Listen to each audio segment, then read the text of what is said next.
Alright, so what's up, YouTube? I know it's been a while since I put out anything on here, um, but tell you what, I can't really promise the type of content I'm going to put out anymore, but I will promise until I get everything organized on what exactly I'm going to put it into, and like what order I'm going to put the content into. I can at least promise I'm going to probably put together a video once a week. So, let's see, a week from now, what's today? Well, today's Sunday. I don't even know the date. Oh, yeah, it's the 23rd. So, you can expect a video on the 30th. So, anyway, back to what this is about. This video, I'm going to make this a nice little video. Probably a little controversial for anyone who watches it. Probably not many, but for whoever watches it, it's going to be a little controversial because I'm going to talk about who I believe are the top 10 NBA players of all time. I have my own opinion that is a lot different than most people. So with that being said, I'm just going to start off with number 10. And my number 10 pick is going to be Tim Duncan. Tim Duncan obviously played, I don't know how many years in the league, played until he was like 40 years old. But, came in the late 90s, won 5 titles. And, some people think this is probably right where he should be. Really, his career is built off of his longevity. He's called a big fundamental. He perfected his fundamentals as a big man, the best fundamentally sound big man in NBA history. And he did that, and well, through that, he was able to be an all-star for the majority of his career, and then in his later years, able to play a very valuable role for his team to win titles. So can't knock him off for that. The knock that I do have on him is just that I feel like the reason why he won 5 titles as opposed to less than that, I think, honestly, without Greg Popovich, he could probably win maybe like 2, 3 titles. Reason why he won 5, though, is because he was in Popovich's system. Because if you look at what Popovich has done over the years, no matter really who's on the roster, I mean, they win. You can't really deny the fact that whoever the Spurs have on the roster, they're at least somewhat of a playoff team. And they've been in the playoffs I don't know how many consecutive years. Even though I will say I don't think the Spurs are going to make the playoffs this year. Okay, now I'm going to move on. I'm moving on to number 9, which is Hakeem Olajuwon. Hakeem Olajuwon, I think, is the most skilled big man in NBA history. Now, I just said that Tim Duncan is the most fundamentally sound big man in NBA history. What's the difference, right? What do I mean by that? How is Hakeem more skilled than Tim Duncan if Tim Duncan is more fundamentally sound? Well, I think that a lot of that has to do with Hakeem Olajuwon excelling in certain areas that, well, Tim Duncan was just very good all around, but he didn't excel like in certain areas. Like basically, I think that Tim Duncan is like a solid post player. He's a very solid defender. He's a pretty solid passer for a big man. All that. But Hakeem, in my opinion, man, he just took it to another level. He just took it to another level in terms of his skill set and what he excelled at. Really, I mean, I just think Tim Duncan, like, what I mean by he's more fundamentally sound as a big man is just that, he's just more well-rounded. But I think Hakeem, you get what I mean. Like, I think Hakeem's a better scorer. He's probably a better defender as well. I don't know if he's a better passer, to be honest with you. Rebounding's pretty dead even. You know what I mean? So there's just some aspects that, Hakeem just wasn't as good as Tim Duncan was because he wasn't the most all-around big man in NBA history. But it was just slightly. You know what I mean? He's just slightly not as fundamentally sound. That's why it's very hard for me to kind of nitpick what he's not at the same level as Tim Duncan at. Because really, he's either at the same level as Tim Duncan or he's better in certain categories than Tim Duncan was. But Hakeem Olajuwon, able to win those 2 titles in 94, 95, swept Shaq, because a lot of people forget how good that he swept Shaq. And that year that he won the title, that he beat Shaq in the finals, Houston was a 6th seed. They were a 6th seed. They just won the title. People were kind of counting them out, even though they got Clyde Drexler. And somehow they made it back to the NBA Finals. They came back 3-1 against the Charles Barkley Suns. And then they beat San Antonio, who was the number 1 seed at the time, to go to the finals. And then they swept Shaq and Penny Hardaway. Okay? All right, next, number 8. And I know this is going to get a lot of people pissed off. And a lot of people are going to be like, well, yeah, you know what? You're right. Or they might even think that he's lower. Kobe Bryant. Kobe Bryant, to me, is number 8 all time. The reason why I don't have him any higher is because, in my opinion, he was not a good decision maker. He didn't become a good leader until I would say 2008 when he won the MVP. Up until then, he was always a solid talent. He already had his 81-point game. He had all these, certain milestones, but none of it really gravitated towards winning and being like a championship caliber team. He didn't make his team naturally a championship caliber team, just like certain players did that I'm going to name going down the list. And a lot of that I know that once he didn't have Shaq anymore, his team that he had around him wasn't the best. I get that. But the fact that in that time period he didn't even make the playoffs with them one year, and I know that he missed a lot of time, but I mean, I feel like he kind of chose to miss time during that season. But the fact that he didn't show up, to try to make the playoffs, and then the next year when they made the playoffs, they went up 3-1 against the Phoenix Suns. And what happened? We all know what happened. Was that Kobe and his ego got the best of him, or really he kind of got tied in by he kind of fell apart, because they went up 3-1. He had that game winner, and I forget which game it was. Was it game 4 or game 3? I'm not 100% sure. But then they came back 3-1. He refused to shoot in game 7. He has like these mental lapses that you can't really say that he's at par with the number 1 shooting guard of all time. Because he's the number 2 shooting guard of all time. Kobe Bryant is, in my opinion.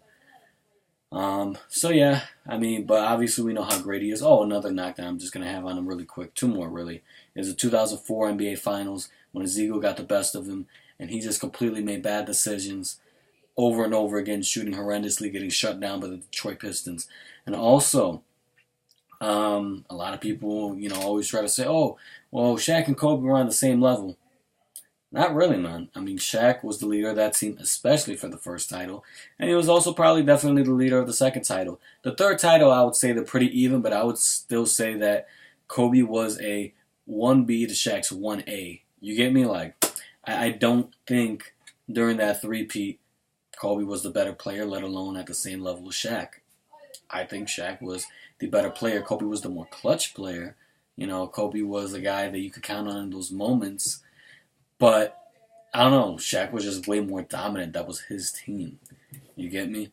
But obviously, Kobe Bryant, we know what he could do. Especially, he became a killer. I don't think he always had somewhat of a killer instinct. He always wanted to, but he never put it into play the correct way, up until he matured. But, once he did, he was a killer, man. You couldn't stop him in those big moments. He was just fearless. He was a fierce competitor. Probably, if I were to make this a top 10, all-time most skilled players of all time, he'd definitely be top 3. Maybe even number 1. Who knows? But yeah, I mean, Kobe Bryant was just amazingly skilled, one-on-one, an amazing one-on-one player. Could play both offense and defense. He could score very well. He was an underrated passer, actually. He was an underrated passer. He wasn't a great passer, but a lot of people say, oh, he couldn't pass. Well, he could. He just refused to, which is part of why he's not higher on my list. All right, now number 7. Ironically, I have Shaquille O'Neal. I got Shaq. Shaq, I'm going to start this off. People don't really realize that this dude went to the NBA Finals with 3 different teams. Now, you might say that, oh, well, that's a bad thing, team hopping or whatever. But, I mean, it's not for his case. Because, I mean, he went from Orlando, where he was drafted. He lost to Hakeem Olajuwon, which I said earlier. Then also he went to the Lakers, where he knew they were a big market, but it wasn't necessarily like they were good, And then he eventually won his 3 titles there, made 4 finals appearances. And then with the Heat, he wasn't the same anymore. He was getting older. He kept getting injured. He didn't watch his weight, so it made the injuries even worse for him. And but he still, won the title with Dwayne Wade that year, even though in the finals, in that playoffs, he wasn't necessarily the best player. Definitely, a close second. So he was very good throughout his whole career, very dominant. He was just not reliable, obviously, in big moments. Obviously, he couldn't shoot free throws. That's always been a joke that goes around. Certain things where he just wasn't the most reliable guy, in certain situations, but he was dominant, man. Like, there were times where you could look up in his prime. I mean, he's just playing against Tim Duncan and David Robinson like they're small children. Like, he's moving them around like rag dolls, and both of those guys are all-time Hall of Famers. And Shaquille O'Neal in his prime is arguably the most dominant player ever played the game. I say arguably because I think it's a tie. I think that the other guy might be a little bit more dominant. Yeah, I know Shaq may have put up better numbers or whatever, but like I said, he wasn't reliable in certain moments. And I think that's also a part of dominance. So is what it is. Okay, moving on. And this one's about to be controversial too because a lot of people are going to say, how is he not higher? But I got Kareem Abdul-Jabbar. A lot of people have Kareem in their top 3 especially. A lot of people have him in their top 5 at least. I have him right outside the top 5 at number 6. Why do I do that? Well, because I believe that Kareem, his prime, and the time that he dominated and he won most of his MVPs was during the weakest era in NBA history. Now, a lot of people say, well, the 60s was the weakest era. Well, no, the 70s were. Because a lot of people forget that it actually went through a small dip before it started progressing and then ended up becoming better. Do I think the NBA is the best now that it's ever been? No. I don't.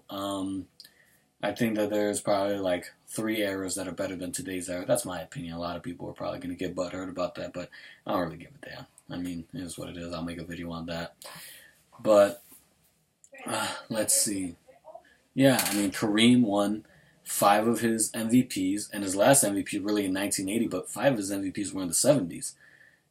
This was back when the NBA and the ABA, were 2 different leagues. The players were split into 2 different leagues, so he didn't even get to play all the top players. He got to play in the harder, league, but he didn't get to play all of the best basketball players in the world because it was split in half.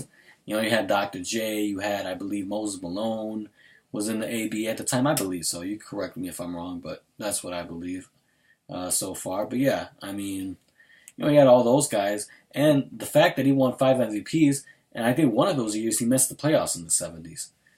So it's kind of like, how do you win MVP if you miss the playoffs? It makes no sense. I mean, they based it off of his numbers, and numbers don't mean everything.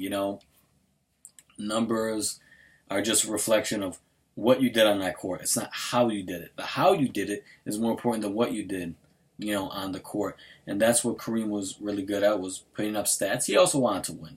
He wasn't like a Wilt Chamberlain, which I actually don't have on my list on here, and a lot of people are probably going to get upset about that, but I don't have him on this list. The reason being is because he was so infatuated with his own numbers and wanting to look good that he risked winning to do so. Like, he was the type of dude where he would get upset. He would get upset if he didn't get his numbers that day, even if his team won. So that's why he only won 2 titles, again, while he was the most dominant player in the league. He was the most physically dominant player in the league, and he only won 2 titles. So that's it. And Bill Russell, yeah, we'll get to him. But, you know what I mean? Like, he wasn't at the par of Bill Russell because, he was more of a stat patter than a winner. Bill Russell cared more about winning than his stats, and that's what a true great player does. Now, by all means, Wilt Chamberlain is an all-time great player. I have him in my top 15. I actually have him right outside the top 10 at number 11. But I can't put him in the top 10 because all these other guys in the top 10 wanted to win more than they cared about their stats. Okay? And they succeeded at that. They succeeded at that as opposed to Wilt Chamberlain underachieving. So, it is what it is. But anyways, back to Kareem. So Kareem, he dominated the 70s, like I explained. Also, in the 70s, there was a drug epidemic, I believe with cocaine, right? So there's that whole big drug epidemic, and a lot of players, since, for whatever reason, I gotta do some deeper research on why that epidemic happened, but they were basically not even, focused during the games. And the fact that he even missed the playoffs in that era and still won MVP, it makes no sense. So you can't put him in the top 5 because of that. The reason why he is an all-time great is basically because he could play at such a high level throughout his career. But really, if you think about it, he was not the best player on that Lakers team. The Showtime Lakers that won those 5 titles. The guy will come up on the list pretty soon. On who was the best player on those teams. But yeah, I mean, he was definitely the second best player on the team. He was a great All Star still. But was he at as good as he was before in the '70s? No. And also, I mean, you got to remember that this guy, and I know it's obvious for you guys that know basketball who I'm talking about, but this guy, what is it? That was the best player on that team. He, as a rookie, when Kareem was out for Game 6, won the title, putting up like 45 points and almost like a triple double. It was insane. He was a rookie doing that against the Philadelphia 76ers, which was a great team at the time, led by Dr. J, which is definitely a top 20, arguably a top 15 player of all time. So there you go. But I feel bad knocking out Kareem, but really his longevity is what makes his career so great. But anyways, moving on to number 5. Number 5, I got Bill Russell. Now, a lot of people are going to say, how in the world is Kareem better than Bill Russell? Well, look at everything that I just stated about Kareem. Take into account that Bill Russell won 11 titles as the leader of his team and as a player coach, at a certain point of his career. So that's why, and he beat, Wilt in his prime. He beat Oscar in his prime. He beat a lot of people in his prime, man. And he was always the best player on his team. Amazing defender. He was a great leader. That was part of his greatness. Was he the most talented player of all time? Absolutely not. But he was an amazing leader.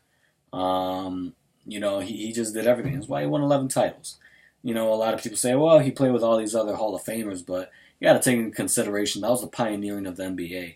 That was really the pioneering years of the NBA in the 60s and the 70s as well, but especially in the 60s where, everything was kind of like forming together. So when they say players like Bob Cousy and Sam Jones and John Havlicek were Hall of Famers, I agree with that, But are they as good as they're hyped up to be? No. I think if you put Bob Cousy in today's league, I think he'd be maybe a semi-all-star, I don't think he'd be, this all-time great player. I think he'd be a semi-all-star, but Bob Cousy's not in my top 50 all-time. I mean, he'd probably be in my top 100 due to the fact of what he accomplished, but yeah.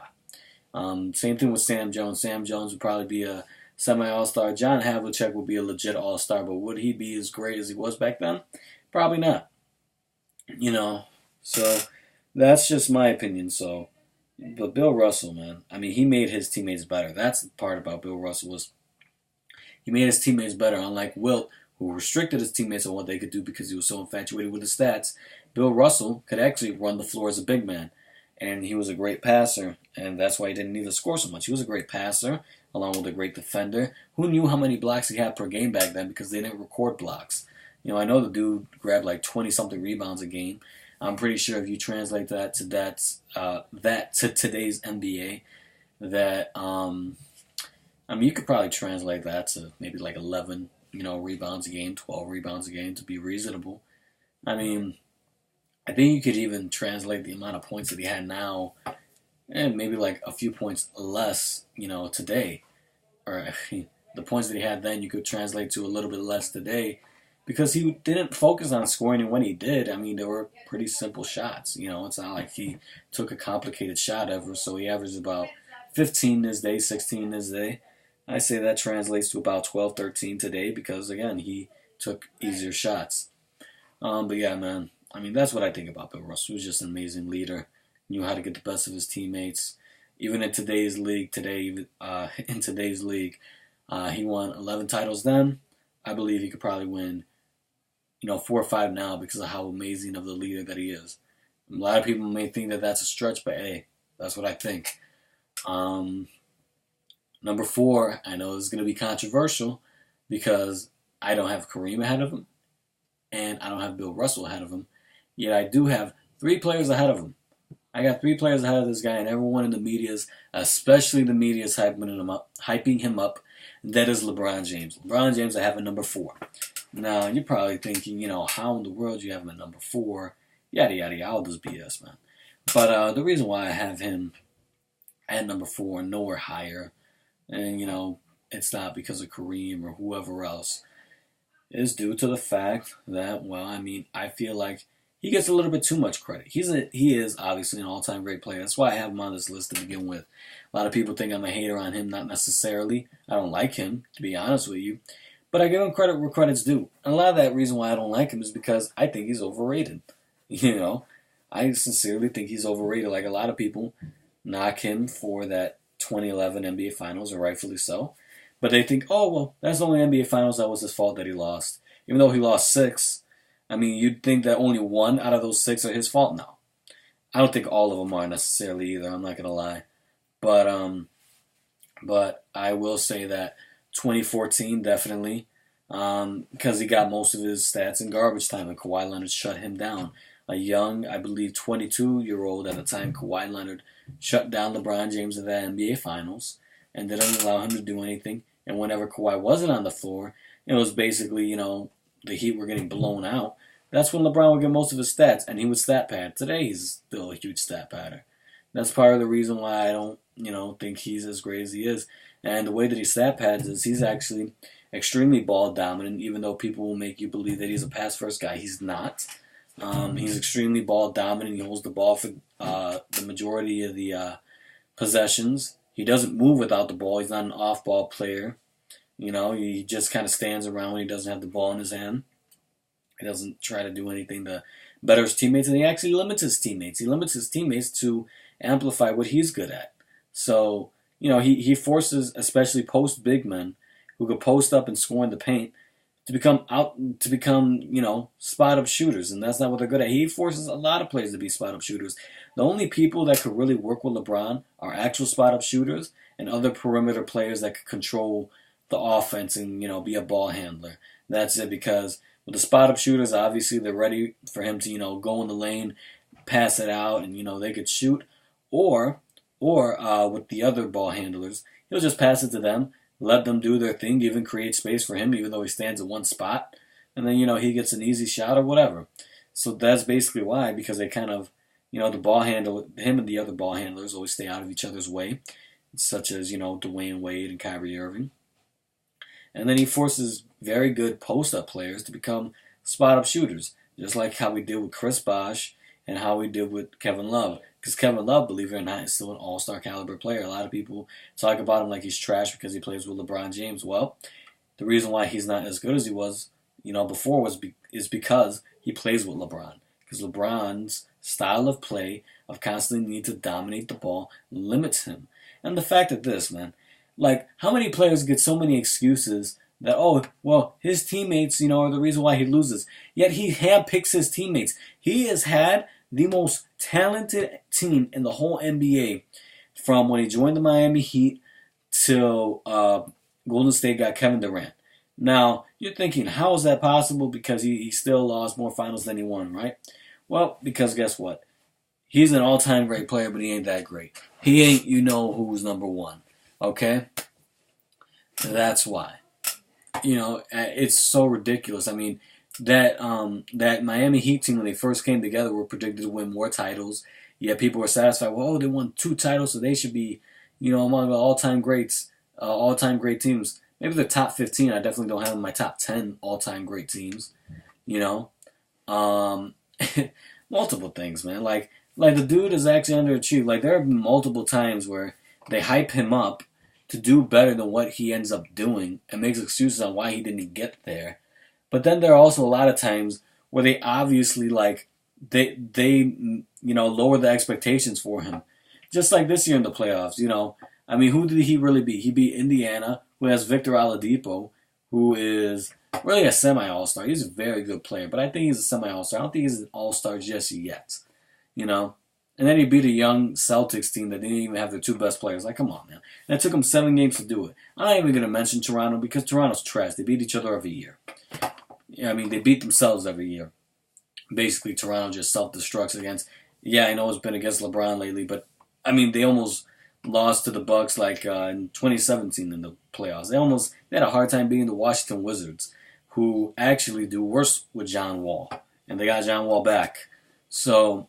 it's just so ridiculous. I mean, if he's such a transcendent player, why does it take him, 7 games to beat those teams? If he is the greatest player of all time, why does it take him 7 games, even if he does have a trash team, why does it take him 7 games to beat a team that doesn't have an all-star?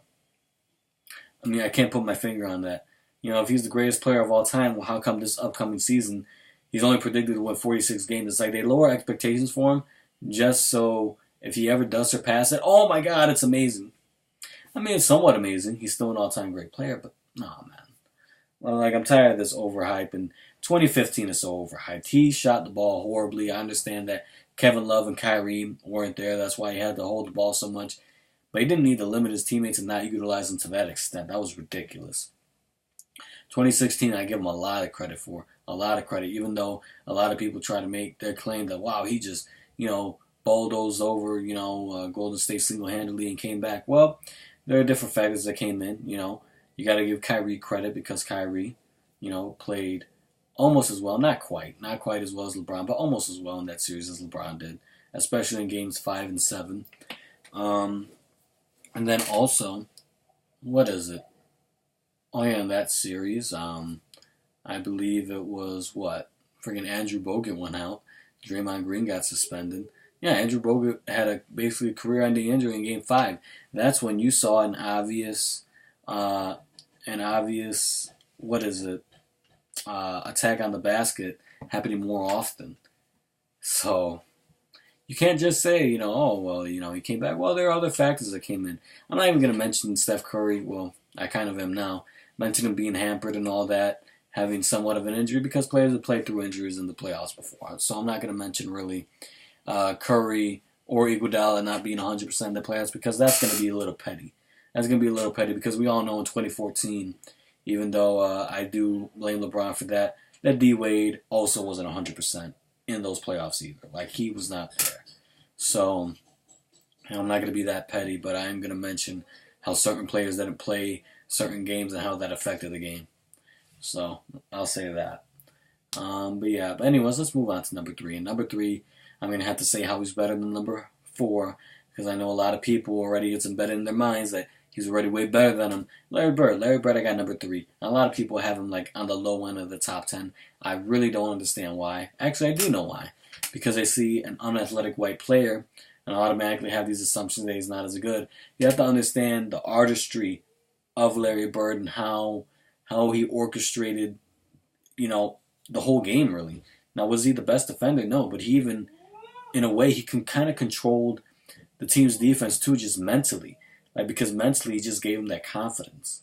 Now, I know that sounds far-fetched, but, man, it was before Mike, everyone was intimidated by Larry Bird. Everyone was so intimidated by Larry Bird because even players back then, they say, look at Dominique Wilkins. Dominique Wilkins, was an amazingly great athlete. Yet Larry Bird will beat him. Same thing with Dr. J. Dr. J is an amazingly great athlete too. And Larry Bird, this guy who wasn't nearly as fast, couldn't jump as high, not even close, would dominate these guys. And that's what people miss out on. It's well, that just shows how weak the era is. No, it shows how good Larry Bird is because these guys were super athletic. You get me? He could shoot lights out. He could pass amazingly. He was an amazing rebounder, which a lot of people forget. He was rebounding in an era where, well, he is 6'10". He is about 6'9", 6'10". But again, he couldn't jump. He's playing in this era where there's a lot of big guys, and the lane is constantly being clogged to a certain extent. Not as much as the 90s, because the 80s, there was a lot more offense than people make it seem, and the defense is a little overrated. But the paint and, the paint was definitely more clogged than it is now. And traditional big men were more relevant then than they are now, which actually, takes away from a lot of players rebounding back then because traditional big men would hang around the paint and they'd be the ones grabbing the rebounds. Today you have, a lot more space. You don't have as many traditional big men. So a lot of people, since the paint is so wide open, everyone kind of runs and jumps for the ball. It's different. And especially long shots, a lot of people are shooting more threes. And what happens? You shoot it from far, it's probably going to come back far again. It's going to come out to probably a perimeter player. So there you go. That's part of the reason too. But Larry Bird the reason why he's higher than LeBron is for certain reasons. Offensively, or I mean, scoring wise, I would say that LeBron is better, although I think it's very close because LeBron is definitely better at going down the lane, scoring that way. Larry Bird is better at shooting, obviously, and he could shoot lights out. So they're both very good at those certain aspects. Plus, they could both do what each other do as well. Passing, I kind of want to give it to Bird, but I'm just going to say it's a scratch because, what is it? Oops, sorry. Because LeBron does average more assists, even though it's only one. Even though it's only one assist more per game, he does average more assists and more points. So, I would say passing is a tie. You know, due to the fact that I honestly think that Larry Bird was a craftier, better passer, but LeBron James more consistently is facilitating more. So it kind of evens out. Bird, if you look at his passing, man, it was just ridiculous. Like, that was off the chain. Compared to LeBron, LeBron's an amazing passer, too, don't get me wrong. Larry Bird was a few notches better. I mean, like, I saw one of his highlights, man. Like, he had the ball, he was posting up. He just throws it behind his head. It bounce passes in between another player's legs, gets to his teammate. Easy layup. I was just like, how did he do that? Like, there were passes that he had in those highlights and shots, too, that I just couldn't even comprehend. Like, I couldn't even comprehend how he did that. Then you mix that with how clutch he is, just what he had up here, man. He was just mentally tough. And that's the thing, man. That's the thing that separates all these other players, because how come Vince Carter isn't an all-time great player? You want to know why? Because it's the intangibles. The intangibles is what truly sets apart, great players from good players, and great players from other great players, is that they have better intangibles as long as they have somewhat, of a skill set and other things that are somewhat close. Because I think, LeBron is by far the better athlete than Bird. He is probably more slightly skilled than Bird. And even though LeBron has definitely closed the gap by being a little bit more clutch and mentally being tougher over the past few years, Larry Bird had that his whole career. So that's what it is. Like, Larry Bird, like, his intangible of his mindset, I think is what puts him above LeBron, because LeBron didn't have that his whole career. At one point he was known as a choker. So that has a lot to do with it. And honestly, if you pick LeBron ahead of Bird, because honestly, I think LeBron has a very good chance of surpassing Bird in my all-time list. So I would not be upset if you pick LeBron over Larry Bird, because I honestly think it's very close. I think it's very, very close, but I will pick Bird more because of his intangibles. Like I said, but I honestly think that depending on what LeBron does with LA, which I don't even think he'll go to the finals, but depending on how hard he competes, even if he doesn't make it to the finals, and if I don't expect him to do it this year, but maybe next year or the year after, if he competes really hard, and he actually gives the team that goes to the finals a run for their money, like, actually, that not just his team got to Game 7 or whatever, but he's the real reason why. I know most people say, well, he's always the reason why. Yeah, somewhat. Ray Allen. Fight me about that, but Ray Allen. Okay.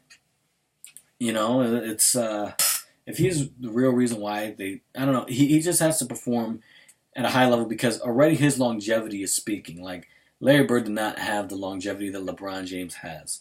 So if LeBron could still play at an extremely high level, and he shows what he can do, in the playoffs, which we've seen before, but, he could still do it at his age, then you know what? I probably have to put him higher than Bird. But for now, I still got Bird over LeBron. Number 2, I got Magic Johnson. Yep, I got Magic Johnson. I actually believe, well, most people do at this point, I actually believe that Magic was the best player on that Showtime Lakers team. Not only that, I think he was the best player of his era, which a lot of people also agree with, but basically, same thing I said about Larry Bird. He had all the intangibles. He was almost as clutch as Bird. He was a better passer, not as good as a scorer or rebounder. They're both even defensively, but honestly, Magic didn't have any flaws in his game, really. Besides defense, somewhat. But he is an underrated defender. He's not a terrible defender, but he's not a great defender either. He was an average defender, because there were certain aspects on defense or he was terrible at, but there were certain aspects on defense that people don't pay attention about Magic, where he was actually very good at kind of like baiting people, kind of like what Bird did to I forget who was Isaiah Thomas inbounding the ball, but basically it was Game 5 of the 1987 Eastern Conference Finals, and he baited one of the Pistons players. I believe it was Isaiah Thomas inbounding, but I'm not sure if it was him because Isaiah Thomas is a point guard, but he baited him into to passing, in the wrong area, and he intercepted the ball. My Magic was kind of good at that part of defense, but he was not good at one-on-one defending. But honestly, Magic's another one of those guys, man. He just has that intangible, his mindset. Except instead of being fierce and everything and ferocious, he did it with a smile. He just did it a little differently. So yeah, he was a great passer. He could score when he wanted to. He was actually a much better shooter than most people give him credit for. He was a bad three-point shooter, so a lot of people think he was a bad shooter. But he was actually a very, very good mid-range shooter. He was not a good, by all means, he wasn't really a good three-point shooter. I will say that, but he was a very good mid-range shooter. He could get to the basket. He could rebound very, very well. I don't know, man. He was just a winner. He knew how to win. Like, the reason why I can't put Larry Bird over Magic, even though, yeah, Magic had Kareem, was, Magic won more titles, and there's a reason being to that. It's just because I think even though I could say that Bird was more clutch, just slightly, I would say that Magic was just smarter in those clutch moments, if that makes sense. Like, Bird had more of that motor, that mentality, just slightly more than Magic did, of just executing. Like basically, let's just say this. If there's one last shot to win the game, and they're in that scenario like 10 times, and they take the same exact shot, Bird will probably go 9 for 10, Magic will go 8 for 10. But let's say this, we have that same scenario, like, there's, what is it? There's a scenario where, they have to take the last shot, but,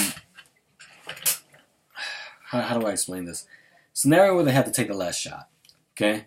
Except one is a good shot, one's a bad shot, and they both have 10 opportunities to take either the good or the bad shot. Magic is going to take that good shot, maybe even 10 out of 10 times, 9 out of 10 times. Bird, because he tried to challenge himself so much, he would probably take it 5 out of 10 times. So that's what I think really separates Magic, was because he was just not as daring and just a little smarter about it. So that's kind of where he separates, because honestly, I think you can make the case that Bird was probably more skilled than Magic was, but Magic was he had a higher basketball IQ, and he was a much better passer. Was he as good as a scorer? No. Good as a rebounder? No, and they're about the same at defense. But yeah, I think that's what separates them. Number one, do I even have to say who it is? I really shouldn't at this point. It's Boobie Gibson. If you don't want to say that, I think it's a tie between Boobie Gibson and Kwame Brown. But yeah, all jokes aside, it's Michael Jordan. MJ, he didn't have any flaws in his game. He was super clutch. Honestly, I don't even want to go in depth of explaining why I think MJ's the GOAT, even though I know that people are probably going to nitpick and say, oh, this is why, he's not this and that. I should honestly just wait for those comments to come in and then respond to them. And just respond to why you think so-and-so is better than Mike. Because nobody really is. I get okay, I'll just dismiss 2 arguments right now and come at me with the other ones because these 2 are annoying. Because I hear them constantly being brought up and constantly debunked. Yet these people that constantly bring up this argument just don't even know that they're debunked for whatever reason. So the first one is that, Jordan couldn't get to the second round until he got Pippen. Which is true, but you got to put it into context. Because his rookie year, he lost to the Milwaukee Bucks, which were a second seed. And that was his rookie year. So what? So it's not even a big deal. Yeah, I said that was his rookie year, right? Because I feel like I just said that was his second year. His second year, he lost, obviously, to Boston, and his team went 30-52. And you got to remember, at the time, the NBA had about 23 teams, and still the top 8 seeds, in each conference made the playoffs. So the NBA was very top heavy at the time. Even though I do believe that it was a better era than now, I do have to take in consideration that the lower seeds were probably worse than they are of the lower seeds now. Because the NBA was very top heavy, but I do think that the better teams of then, overall, because you can make an argument with the Warriors being better, than almost all teams in NBA history. But I think collectively all the top teams in the NBA back then were better than all the top teams in the NBA collectively now. But yeah, anyways, Jordan's team went 30-52 that season. But you have to take into account that Jordan broke his foot early in the season, and he came back. He came back and still had like a 40-point game against Boston in Game 1, which people forget, and then he had that historic 63-point game in Boston, the Boston Garden. So, well, what could you say about that? Then the next year he lost to Boston again, which only knock that you could have about him losing to Boston twice because he got swept twice. He couldn't even get a game. So I guess you can knock him off for that. Excuse me. So then later on, next year Pippen comes in. But Pippen comes off the bench. He averages like 8 points a game in the regular season, and then in the playoffs he averages 10 points a game. But the real defining factor, and I know I say stats aren't everything, but I think there's a big difference between 10 points a game and like 45 points a game and 8 points a game in the regular season and 35 points a game. I think there's a pretty big gap, So that's what it is. I mean, I'd say stats aren't much when, let's say, a player averages 27 points compared to 24 points, because that's debatable. That's somewhat debatable. But obviously 10 and 45 isn't. So, yeah. That's a really big reason. Now, Scottie Pippen, by all means, was not a bad bench player. He was still a bench player, but he played his role very well. But Jordan, improved even more. And that's why they went to the second round. It wasn't because Pippen was already an all-star and he comes in and does that. No. It was because Jordan improved his game even more. Because that was the same season that he actually played point guard for, I believe, about 11 games and averaged a triple-double within that 11-game period. And ended up averaging about 8 assists and 8 rebounds a game. And he didn't do that again because he, for one, even told Doug Collins at the time, which was the coach, that, hey, that even though, he's getting these stats being the point guard, he believes that the other guy should handle the ball. He's better at the shooting guard position and it's better for the team. So he sacrificed his stats to win more, which Will Chamberlain couldn't do. I know I'm bashing on Wilt, but that's the truth. And then also, And then also, later on in his career, Phil Jackson, he put in the triangle offense, which made Jordan have to play as a spot-up shooter a lot more, which, he didn't. He was still mostly a ball handler even before that. So he had to be more of a spot-up shooter, and kind of pick his shots. And so, he obviously couldn't hold the ball as long and do whatever. But yeah, that's why he never averaged 8 assists and 8 rebounds a game, in his career again. It wasn't really because he declined, he just didn't have the ball in his hand as much. And another knock that people have on his career is that the Bulls, in 93, they went 57-25. The next year, without Jordan in the lineup, they went 55-27. It's somewhat of a knock, but not really when you look into context, because you got to think of it. That year in 93, they won the title. And they actually did better in the playoffs than they did in 92, where they won 67 games. So they won 57 games in 93, but they did better in the playoffs than they did in 92 when they won 67 games. Okay? And a lot of the reason being is because they took a lot of games off. They took basically 10 more games off, but they just didn't take it seriously, and they kind of coasted through that season. So that's one.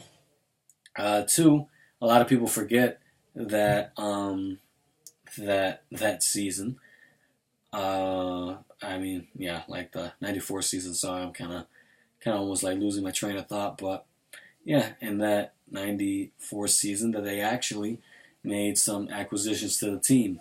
They let go of Jordan and a couple bench reserves that never got any playing time to get Steve Kerr and I believe also Luke Longley and Kukoc. And they might have gotten some other acquisitions. Correct me if I'm wrong, but I'm not 100% sure. And B.J. Armstrong and Grant Hill were probably at the peak of their career. Maybe part of that was because Jordan was gone, so they got to hold the ball more, or they also improved because remember, like those years that they were with Jordan, they were actually very, very young. So it could also be that they just, also improved.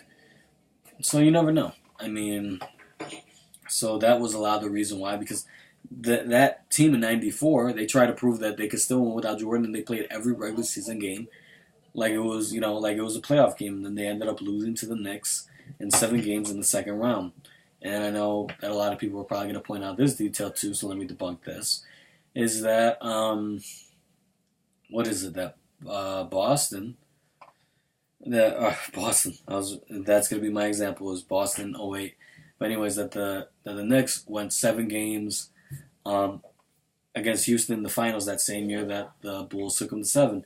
And although I got to give the Bulls some credit for doing that, against that team, you also have to take in consideration that Boston '08, they went 7 games in the first round against an A seed, I think Philadelphia 76er team, correct me if I'm wrong. And they also went 7 games against the Cleveland Cavaliers with a young LeBron. But then they were able to finish off the next 2 rounds in less than 7 games. And in fact, they embarrassed Kobe and the Lakers in the NBA Finals. And we know that Kobe's Lakers during that time was better than the Cavs and the Philadelphia 76ers, which were an 8 seed. And they're able to embarrass Kobe's Lakers, blowing them out in Game 6. And I believe that they beat Detroit in '08 in either 5 or 6 games. I'm not sure which one. But yeah, a lot of playoff series is all about matchups. It's all about matchups and how teams match up against each other. And also, there are some playoff teams that they kind of gradually become better in the playoffs. It's weird. Like sometimes they kind of have like a stint in the playoffs, but then they kind of come back up or whatever. So a lot of that also had to, probably do with it as well with the Knicks. I kind of compare them, even though they're not as good as Boston was in '08. I think it's kind of the same scenario. So yeah, and I'm pretty sure there's going to be a whole bunch of other arguments that I'm going to have to cover as soon as I see them in the comment section, if anyone really comments that much about it. So, I mean, it is what it is, and that's my top 10 for right now. I'm just going to leave it at that, and yeah, I'll see you next week.